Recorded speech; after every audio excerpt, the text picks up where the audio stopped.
शांति। आज हम कल्प वृक्ष के बारे में बात करेंगे। कल्प वृक्ष की कहानी तो हम सबने सुनी होगी। एक मनुष्य कल्प वृक्ष के नीचे विश्राम कर रहा था और उसके मन में यह ख्याल आता है कि मुझे भूख लगी है, अगर स्वादिष्ट भोजन मिल जाए तो कितना अच्छा हो।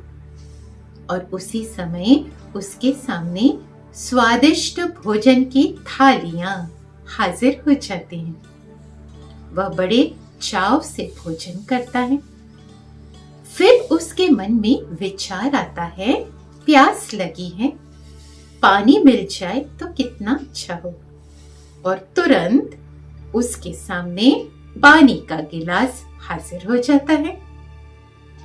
वह मनुष्य घबरा जाता है कि कहीं यहाँ भूत तो नहीं है, और ऐसा सोचते ही उसके सामने भूत आ जाता है।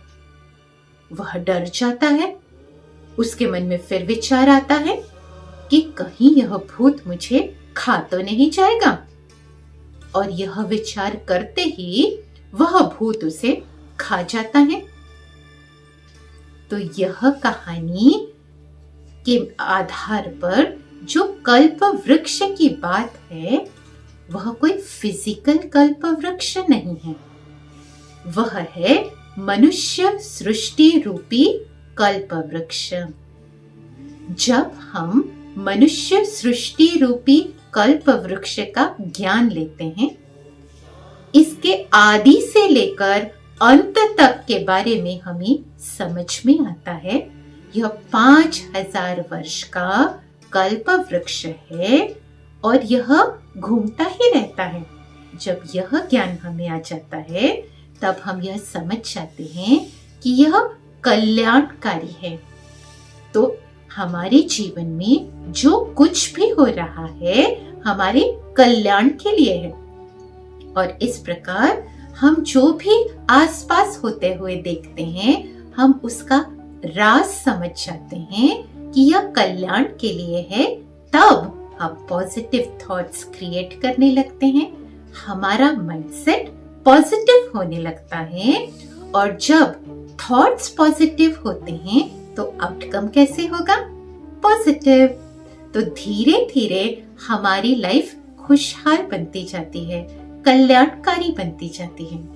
तो यह कल्प वृक्ष है, मनुष्य सृष्टि रूपी कल्प वृक्ष।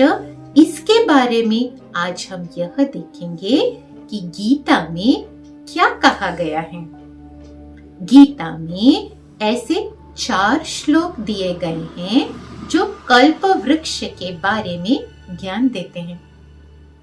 गीता के 15वें अध्याय का पहला श्लोक कहता है, ऊर्ध्वमूलम अधः शाखम अश्वत्थम प्राहु अव्ययम छंदासि यस्य पर्णानि यस्तम वेदस वेदवेद। भगवान कहते हैं कि अश्वत्थ वृक्ष यानी कल्प वृक्ष ऐसा वृक्ष है जिसकी जड़ें ऊपर हैं और शाखाएं नीचे की ओर हैं। यह अविनाशी है। इसकी पत्तियां वैदिक स्तोत्र हैं। जो इस वृक्ष को जानता है वह वेदों का ज्ञाता है। इस वृक्ष का कभी विनाश नहीं होता है। 15वें अध्याय का 3रा श्लोक क्या कहता है?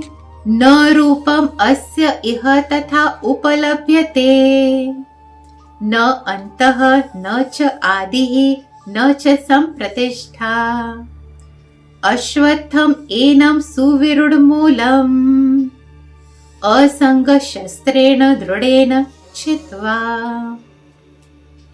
अर्थात इस कल्प वृक्ष का अनुभव भूलोक पर मनुष्य द्वारा नहीं किया जा सकता। कोई नहीं जानता कि इस वृक्ष का आदि कहाँ है और इसका अंत कहाँ है। लेकिन हमें क्या करना चाहिए? हमें विरक्ति के हथियार से, मतलब वैराग्य से इस वृक्ष को समझना है।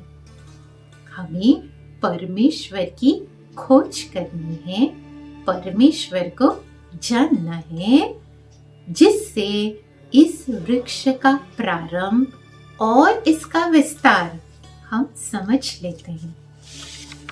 तो इन श्लोकों से हमें यह ज्ञान मिलता है कि अश्वत्थ वृक्ष या कल्प वृक्ष, इसकी जानकारी पृथ्वी पर मनुष्य द्वारा नहीं दी जा सकती। इसलिए वर्तमान गीता में कल्प वृक्ष की इतनी ही जानकारी है और नई गीता में, यानी भगवान मुरली के द्वारा जो गीता ज्ञान दे रहे हैं, अब हम यह देखेंगे कि उसमें कल्प वृक्ष के बारे में भगवान क्या कहते हैं। भगवान कहते हैं कल्प वृक्ष की आयु 5000 वर्ष की है। यह कल्प वृक्ष हर 5000 वर्ष बाद नष्ट हो जाता है और फिर नया कल्प वृक्ष प्रारंभ हो जाता है।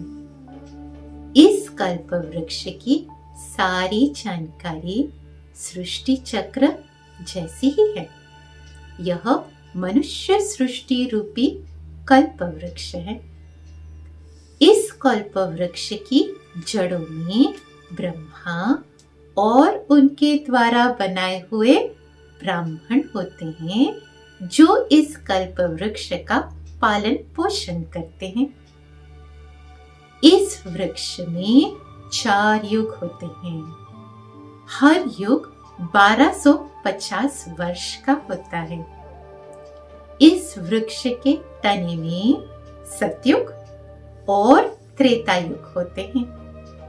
इन युगों के समय केवल एक ही धर्म होता है और वह धर्म है आदि सनातन देवी देवता धर्म।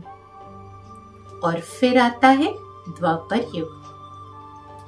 द्वापर युग से ही कल्प वृक्ष की वृद्धि होती है, विस्तार होता है। यह वही समय है जब पूजा पाठ, मंदिरों की स्थापना, धर्म, पंथ, गुरु फलने फूलने लगते हैं।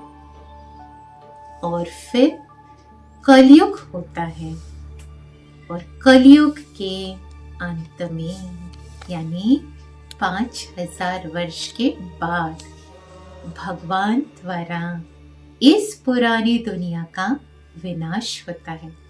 अर्थात कल्प वृक्ष की आयु पूर्ण होती है और फिर दूसरे कल्प वृक्ष की जड़ें लगाने के लिए भगवान ब्रह्मा और ब्राह्मणों को फिर से तैयार करते हैं। तो यह वही समय है जब आत्माएं परम धाम में चली जाती हैं और फिर वहां से 9 लाख आत्माएं सतयुग में पृथ्वी पर आ जाती हैं। इस प्रकार यह कल्प वृक्ष कुछ और नहीं लेकिन मनुष्य सृष्टि रूपी कल्प वृक्ष है, जो चक्र चलता ही रहता है। यह कल्प वृक्ष कल्याणकारी है। Thank you.